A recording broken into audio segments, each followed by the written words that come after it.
sur le podcast Bien dans ta boîte, je suis Laura Besson, coach, formatrice et autrice. Sur ce podcast, seul ou avec mes invités, on parle psychologie et entrepreneuriat, car je crois que le savoir, c'est la liberté. Celle de devenir libre, autonome, responsable et acteur-actrice de ta vie et de ton business. Ici, on explore les défis de la régulation émotionnelle, des relations et de l'identité professionnelle, tout en découvrant des solutions pratiques pour trouver ta place sur le marché et dans ta vie. Bonne écoute.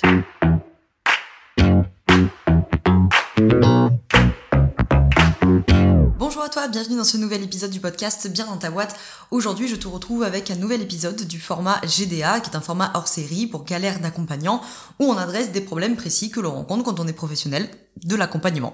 Donc nous sommes presque sur la fin de la semaine, les épisodes GDA ils sortent par 5, du lundi au vendredi. On a déjà fait les 3 premiers épisodes de la semaine et la vingtaine d'épisodes qu'il y avait avant que tu peux retrouver dans la description s'il y a d'autres sujets éventuellement qui peuvent t'intéresser. Aujourd'hui, pour l'avant-dernier épisode de cette semaine, on adresse le fameux sujet du timing des séances. Parce que alors ça, c'est vraiment un sujet qui revient tout le temps. C'est-à-dire d'avoir défini, alors soit d'avoir du mal à définir le timing des séances, c'est possible, mais surtout, là, on va adresser la thématique d'avoir défini le timing de sa séance. Par exemple, d'avoir des séances qui durent 3 quarts d'heure, 1 heure, 1 heure et quart, 1 heure et demie, peu importe, mais de ne pas arriver à le tenir. Okay. Je pense que tu vois très bien ce scénario de le bénéficiaire qui fait que parler, je n'arrive pas à le couper, ou le bénéficiaire qui me lâche la bombe de fin de séance et que du coup me voilà bien embêté pour terminer ma séance, j'ose pas l'interrompre, je suis mal à l'aise, voire il est dans une grosse décharge émotionnelle, c'est compliqué de le couper, bref. Alors on a déjà parlé sur ce podcast dans les GDA ou dans d'autres épisodes, notamment sur les positions de sauveur, de cette thématique de donner de son temps, de donner trop de son temps, d'avoir du mal du coup à poser des limites, etc. Donc évidemment, la question du timing des séances, ça a à voir encore et toujours, n'est-ce pas, avec la notion des limites et donc avec la notion du cadre. On en a parlé dans les épisodes du début de la semaine et on en a parlé dans un épisode spécifique GDA, tu le retrouveras en description, de la notion du cadre, de définir son cadre d'intervention.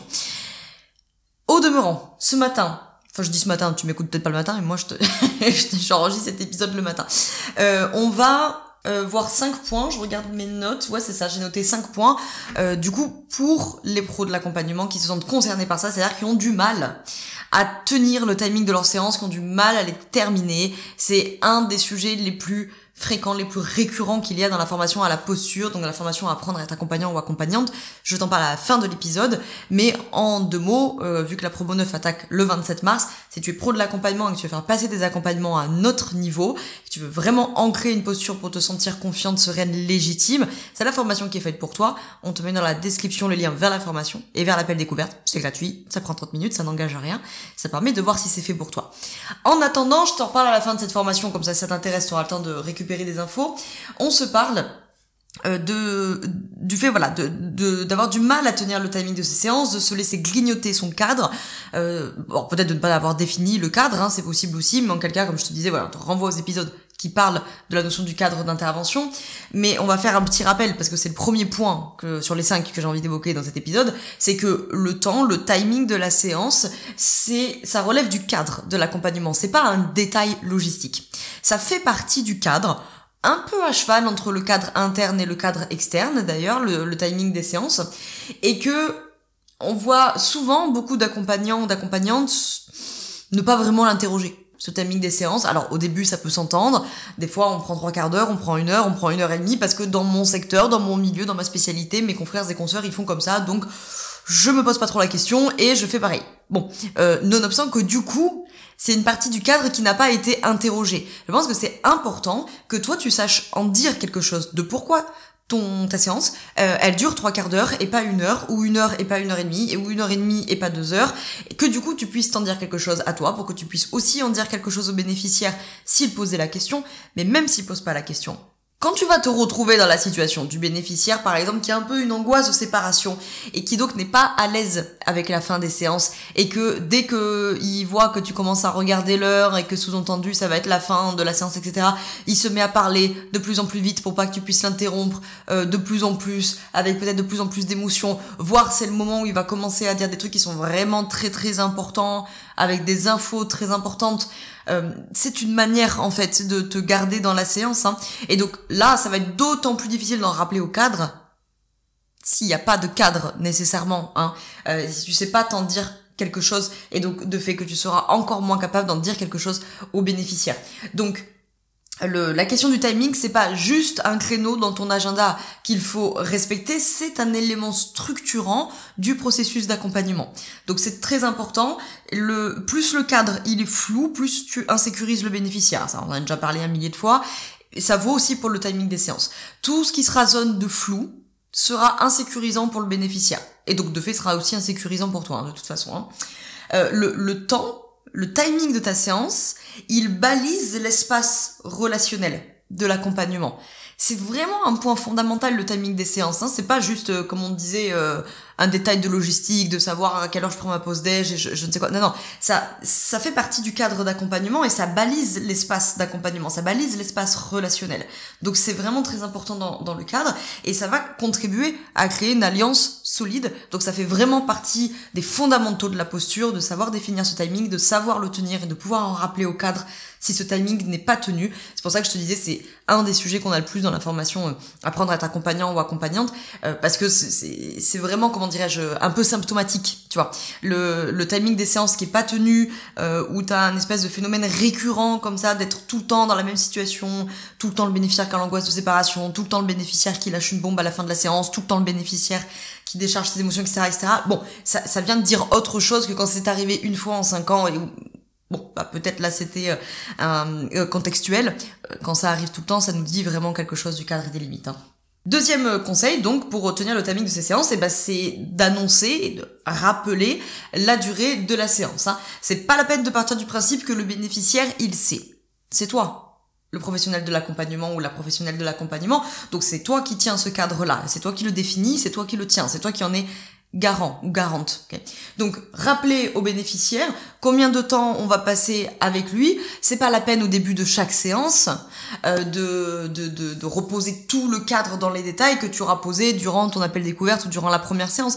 Mais tu peux avoir une toute petite phrase qui permet de rappeler au cadre, surtout si tu sais que, bon, là, t'as un bénéficiaire qui a tendance un peu à grignoter le cadre à cet endroit-là, et ou que toi, tu as particulièrement du mal à tenir ton cadre en ce qui concerne le timing, bah tu peux anticiper un petit peu, et puis on peut commencer la séance en disant eh bien écoutez, je suis ravie de vous retrouver aujourd'hui, vous allez pouvoir m'expliquer un petit peu ce qui s'est passé en interséance, et puis après on va faire ceci, faire tel exercice, etc., pour qu'on utilise les 45 minutes que nous avons ensemble au mieux.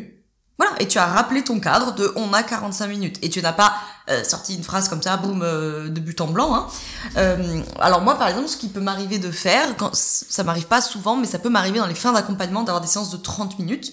C'est-à-dire que mes séances durent 1 heure, hein, mais que sur les fins d'accompagnement, ça m'arrive que des fois, ces séances d'1 heure, elles sont divisées en 2 fois, 30 minutes, parce que des fois, mes bénéficiaires, moi, dans les sujets que j'accompagne, sur la fin de l'accompagnement, ils ont besoin de moins de temps avec moi, mais de plus de checkpoint, entre guillemets, de plus de rendez-vous. Et donc, 30 minutes, par exemple, ça, je vais vite le préciser, parce que quand ils sont habitués à faire 1 heure de séance avec moi, et que d'un coup, ils passent sur 30 minutes, bah, c'est littéralement la moitié moins de temps. Et donc, bah, des fois, ils peuvent être, habitués au rythme d'1 heure, et donc à élaborer leurs pensées sur 1 heure, alors que le format 30 minutes, il n'a pas le même objectif. On n'est pas dans un objectif d'élaborer de la pensée pendant 1 heure, on est sur un objectif de d'ôter l'épine du pied qui nous enquiquine en ce moment. Bon. Et donc, du coup, bah, ce que je vais faire, c'est que je vais en rappeler au cadre au début, en te disant que voilà, cette fois, on a donc 30 minutes, que 30 minutes, ça passe assez vite. Et du coup, parmi tous les sujets que vous avez vécu en interséance, parmi tous les sujets que vous m'emmenez aujourd'hui, ça serait quoi le point prioritaire? Avec quoi vous voudriez repartir au bout de 30 minutes? Je te donne différentes manières de formuler. Hein. Le point prioritaire, avec quoi vous voulez repartir au bout de 30 minutes? Parmi ces 2, 3, 4 sujets que vous m'emmenez, c'est lequel que vous voulez adresser en priorité aujourd'hui. Voilà. Et donc, c'est une manière de rappeler que on ne va avoir que 30 minutes et qu'effectivement, 30 minutes, ça va passer vite. Et donc, on ne pourra pas tout voir. Et comme ça, t'as rappelé au cadre. Et donc, l'avantage de rappeler le temps de ta séance, si c'est un sujet qui t'enquiquine vraiment beaucoup, parce que t'as souvent ces scénarios-là, ou parce que toi, t'es vraiment en difficulté pour clôturer tes séances, le fait d'avoir rappelé au début de la séance combien de temps est-ce que ça va durer, ça te facilite la vie, justement, quand il sera temps de conclure la séance. Troisième conseil de cet épisode, c'est de garder un œil sur l'horloge. Alors, ce que je veux dire par là, c'est que des fois, il y a des accompagnants, des accompagnantes qui vont éviter de regarder la montre, l'horloge là, parce qu'ils veulent pas briser la connexion, parce qu'ils veulent pas mettre la pression ou je ne sais quoi. Regardez l'heure. Alors on s'entend que si vous êtes arrivé comme ça sur votre montre toute la séance, on s'entend bien que pour l'alliance c'est pas terrible, parce que le bénéficiaire il va dire juste je suis en train de l'emmerder, il a hâte que ça se barre. Mais si sur la fin de la séance, 1 ou 2 fois, le bénéficiaire il vous voit regarder votre petite horloge, votre petit réveil, que sais-je, d'accord, ça lui envoie le signal de ah tiens, le praticien, la praticienne est en train de regarder l'horloge, et quand il fait ça, c'est qu'on arrive à 10 minutes de la fin, 5 minutes de la fin, et donc ça commence à les préparer au fait que la séance va se terminer, et donc ça peut arriver du coup cette fin de séance de manière moins brutale, moins abrupte, parce que rappelez-vous, pour toutes celles et ceux parmi vous qui ont été bénéficiaires d'accompagnement, que des fois quand on est côté bénéficiaire, on est dans la séance, on se rend pas compte. Des fois on a l'impression que la séance elle est passée en 10 minutes. Donc ils ont pas toujours le même rapport au temps que vous, parce que eux ils sont dans leur sujet, et c'est un sujet qu'ils ont besoin de travailler, qui les enquiquine, ils ont peut-être pensé à ça pendant des semaines d'interséance, voilà, ça peut passer très vite pour eux la séance. En tout cas, ils n'ont pas toujours le même rapport au temps que vous. Donc le fait que, encore une fois, ne regardez pas l'horloge toutes les 5 minutes pendant 1 heure, parce que ça, effectivement, ça a l'air de dire ce que tu dis, ça m'intéresse pas beaucoup, j'ai pas envie d'être là, j'aimerais bien que ça se termine. Par contre, si vous êtes bien entendu pleinement concentré, pleinement présente à votre bénéficiaire durant toute la séance, et que sur les 5-10 dernières minutes, vous avez 1 fois, 2 fois un regard à l'horloge, comme vous le faites jamais le reste du temps, votre bénéficiaire justement en train de se dire s'il regarde l'horloge, c'est que ça va être la fin, d'accord, et donc ça permet encore une fois de gérer l'espace de parole, et ça peut éviter justement ce rush final, voilà. Donc on peut mettre une petite horloge discrète dans son champ de vision là, pour que vous puissiez voir à peu près où vous en êtes de la séance, sans effectivement, comme on disait, que ce soit obsessionnel. Je vous conseille un peu plus l'horloge ou le réveil que la montre, parce que la montre, sauf si vous arrivez à la voir discrètement, notamment celles et ceux qui sont en visio, c'est peut-être un peu plus simple pour vous, mais pour celles et ceux qui sont en présentiel, si vous devez vraiment sortir votre bras, remonter votre manche, regarder la montre, bon, c'est moins terrible quand même. 4e conseil de cet épisode, on apprend à repérer l'angoisse de fin de séance dont je parlais un petit peu plus tôt chez le bénéficiaire, qui est la plupart du temps une angoisse de séparation, la plupart du temps. C'est un truc qu'on voit très souvent. Les angoisses de séparation, les angoisses d'abandon qui font que la fin de la séance approche, il vous voit regarder l'horloge où il sent, dans le non-verbal, que vous commencez un peu à vous redresser, à rameuter vos papiers ensemble. Je vous conseille aussi, je l'ai oublié de le dire dans le point d'avant, mais mettez des marqueurs vocaux. D'accord, qui vont signifier qu'on approche de la fin de la séance. Donc vous pouvez avoir des marqueurs comme ça en disant, d'accord, donc pour conclure tout ce qu'on a pu se dire aujourd'hui, est-ce que en résumé vous diriez que vous voyez, et donc là vous introduisez 10 minutes avant des premiers marqueurs vocaux qui font comprendre que là ça va être la fin de la séance, d'accord.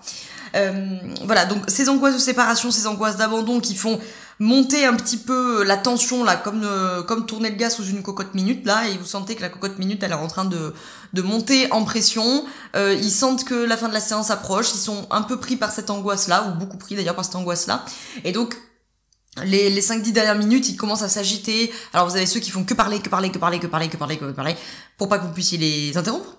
Vous avez ceux qui, comme on le disait, vont vous lâcher une énorme bombe juste avant la fin de la séance, c'est-à-dire une très très grosse information qui est vraiment très importante, qu'ils avaient 1 heure pour vous la dire, ils ont décidé de la dire là 5 minutes avant. La plupart du temps, c'est une manière qui peut être tout à fait inconsciente, bien entendu, de continuer la séance et donc de court-circuiter la séparation. Tac, et qu'est-ce que je vous ai pas dit, et les émotions, la grande déflagration émotionnelle. Donc clôturer cette séance, la manière en tout cas dont ils vont gérer la clôture des séances, ça vous en dit à vous aussi très très long sur leur rapport à la solitude, à l'abandon, à la séparation, à la manière de clôturer, à la notion de la finitude, voilà.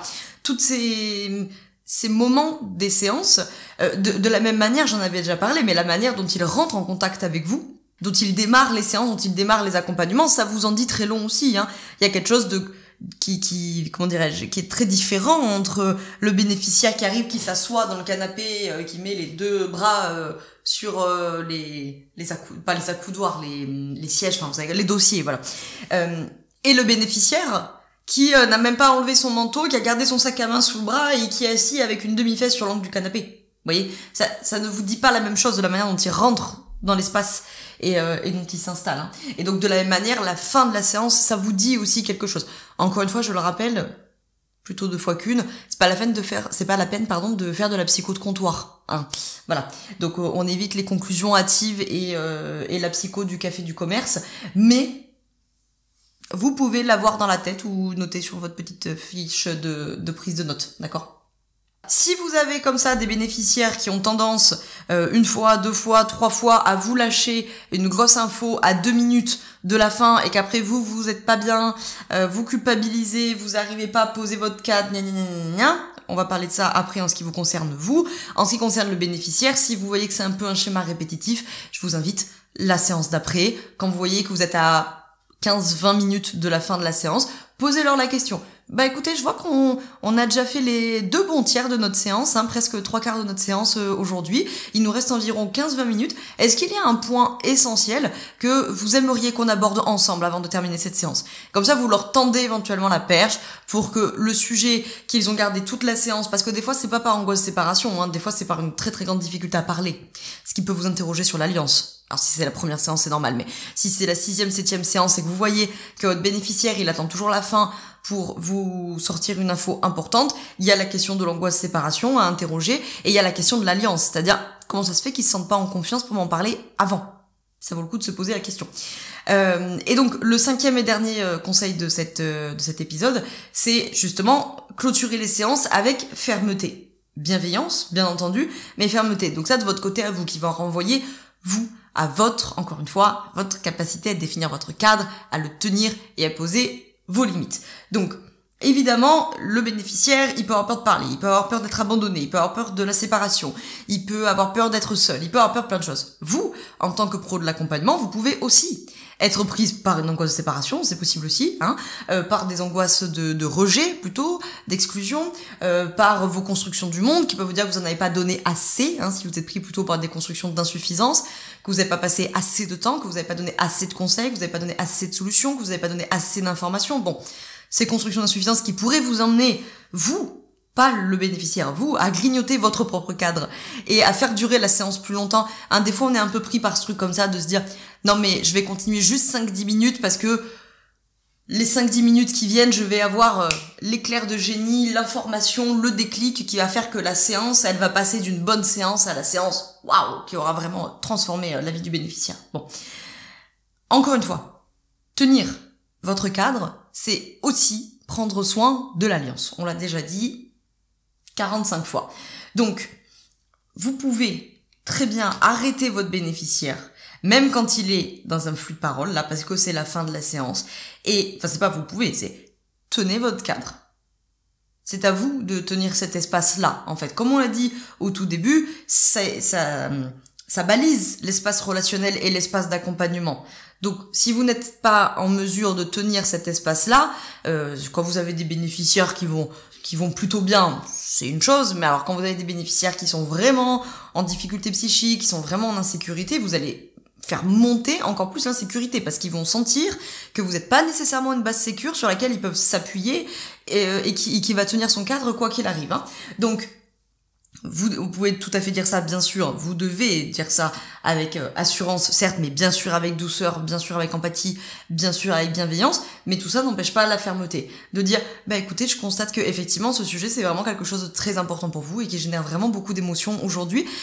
Et comme il est très important, on va absolument l'avoir en tête pour la prochaine fois. Donc je vous propose que la prochaine fois, on redémarrera la séance en parlant de ce sujet parce qu'il est vraiment très important. Ok ? Ce qui est une manière de dire, j'ai très bien entendu, j'ai très bien compris que c'était important, je ne suis pas en train de fermer la séance parce que ça m'intéresse pas et que j'ai pas capté que c'était important pour toi, j'ai très bien capté que c'était important pour toi, je l'ai noté. Et donc, je te donne une info qu'on s'occupera de ça la prochaine fois. Comme ça, le bénéficiaire, il repart pas en se disant, mais peut-être qu'elle a pas compris, ou de se dire, bon, il semble qu'elle a compris, mais elle a peut-être pas compris que j'avais besoin d'en reparler, ou de le laisser seul avec ce truc-là en me disant, bah super, moi je viens de balancer mon info, mais en fait maintenant j'en fais quoi? Peut-être que du coup on va jamais en reparler, j'aurais pas dû le dire à la fin de la séance, comment je vais me débrouiller seul avec ça? Bon bref. Hein, ils peuvent se dire plein de choses. Donc au moins, j'ai entendu, j'ai compris, j'ai bien noté que c'était important pour toi, et on va absolument en reparler parce que c'est vraiment très important, et que si ça génère autant d'émotions, ça vaut vraiment le coup qu'on s'en parle.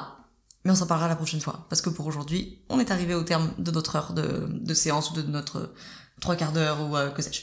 Voilà toutes les 5 conseils que j'avais à donner pour gérer ce timing des séances. Encore une fois, le timing, c'est pas anodin, c'est pas un détail logistique, ça fait partie de votre cadre, un peu du cadre interne, un peu du cadre externe.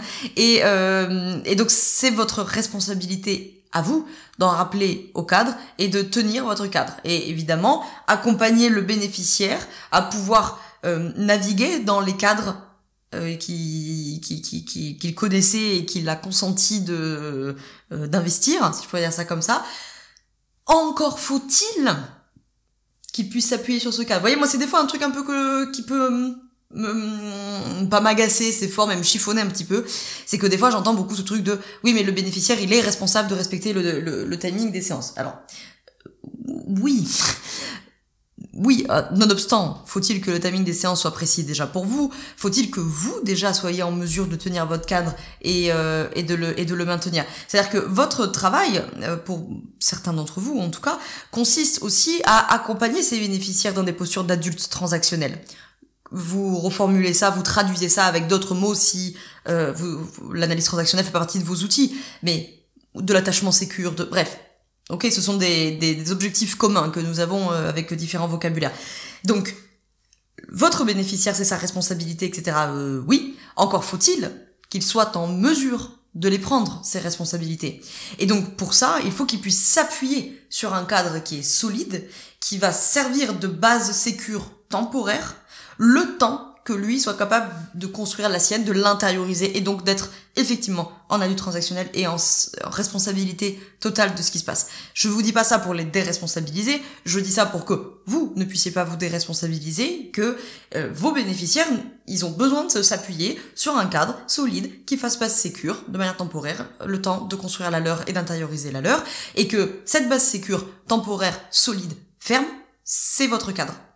Donc en fait, si vous n'avez pas fixé votre cadre, si vous n'êtes pas capable de vous en expliquer quelque chose, et donc encore moins d'en expliquer quelque chose aux bénéficiaires, que vous ne savez pas le tenir, parce que vous jouez au sauveur tous les 4 matins, et donc vous outrepassez votre cadre, parce que vous êtes en position victimaire, et donc vous ne le posez pas, ou que vous êtes en persécuteur, et que du coup vous le surimposez, là pour le coup, sans bienveillance et sans douceur, etc., avec, vous confondez la puissance avec la violence, votre bénéficiaire, il va être embarqué dans le jeu psychologique avec vous. Et qui dit jeu psychologique, dit pas d'adulte transactionnel. Okay. Tous ces sujets-là, si tu es en train de terminer l'épisode en te disant « comment je fais, moi, dis donc, pour définir mon cadre et savoir en dire quelque chose et expliquer aux bénéficiaires, machin », good for you, on voit ça en long, en large et en travers pendant les 5 mois de la formation Apprendre à être accompagnant ou accompagnante. C'est la promo 9 qui attaque en mars, le 27 mars précisément, on attaque. Il ne reste que 8 places au moment où j'enregistre ces épisodes de GDA, donc il faut pas traîner. Ça veut dire aller dans la bio, regarder la formation, le programme, si ça pourrait te convenir, etc. Et réserver ton appel découverte, c'est gratuit, ça dure 30 minutes, ça n'engage à rien, ça permet de poser toutes tes questions et de voir si justement la formation, elle serait faite pour toi et si ça pourrait t'aider. C'est-à-dire si tu es pro de l'accompagnement, si tu veux faire passer tes accompagnements à un autre niveau, si dans tes objectifs il y a le fait de te sentir confiante en séance, sereine, légitime, si tu veux travailler ta posture, si tu veux pouvoir mener tes séances de A à Z en sachant gérer tout ce genre de sujets qu'on voit dans les épisodes GDA. C'est-à-dire de pouvoir mener cette séance de A à Z sans outils, et tu rajouteras tes outils que tu aimes bien après, mais tu n'en as pas besoin. C'est du bonus, entre guillemets, c'est pas tant que c'est du bonus, mais c'est au sens de la posture, elle est là. Je peux être assise dans mon accompagnement solide, ancré, je me sens en sécurité parce que je sais que je vais savoir gérer quoi qu'il arrive. Et donc, je peux mettre mon bénéficiaire en sécurité également. D'accord ? Donc, c'est vraiment une formation sur la posture. Tu regarderas le programme, on voit plein de choses. On fait les courants de la psycho, apprendre à évaluer une demande de bénéficiaire, la réorientation, les techniques de relance, les techniques d'entretien, savoir déceler un trauma. Bref, on fait plein de choses, des bases de systémique avec moi. Et on en remettra une couche sur la question du cadre d'intervention que vous voyez avec moi tout le long et que vous terminez, entre guillemets, avec l'intervention de Delphine Guédot, qui est une psychologue clinicienne d'orientation psychodynamique, qui vient justement sur cette question de poser son cadre d'intervention et le tenir. Elle vient toujours avec beaucoup d'exemples très concrets, d'exemples de la pratique, pour illustrer ce genre de sujet. Alors notamment la question du timing des séances. Ça revient tout le temps. Ça fait partie des questions qu'on adresse beaucoup dans la formation. Bon, tu as tous les liens du coup dans la description, ça peut t'intéresser. Et je te retrouve demain pour le dernier épisode de cette nouvelle fournée des épisodes GDA et dernier épisode de la semaine. On va aller dans le pratico-pratique sur comment créer mon processus d'accompagnement. À demain.